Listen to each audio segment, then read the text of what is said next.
ตอนนี้แบตเตอรี่เหลือ23 โวลต์เครื่องแจ้งเตือนว่าแบตเตอรี่อ่อนก็คือตั้งไว้ 22.4 มันตั้งได้ต่ำสุดแล้ว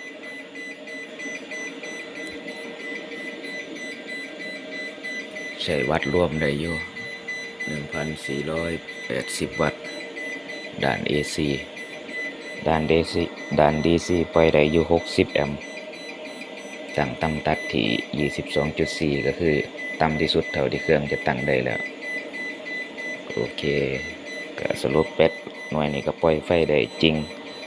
แบบเรทเต็มที่เลยจนแบตเหลือก่อนละ 2.8 โวลต์ก็ได้อยู่60 แอมป์แต่ถ้าตัดที่ตัดที่25 โวลต์ต่ำตัดที่25 โวลต์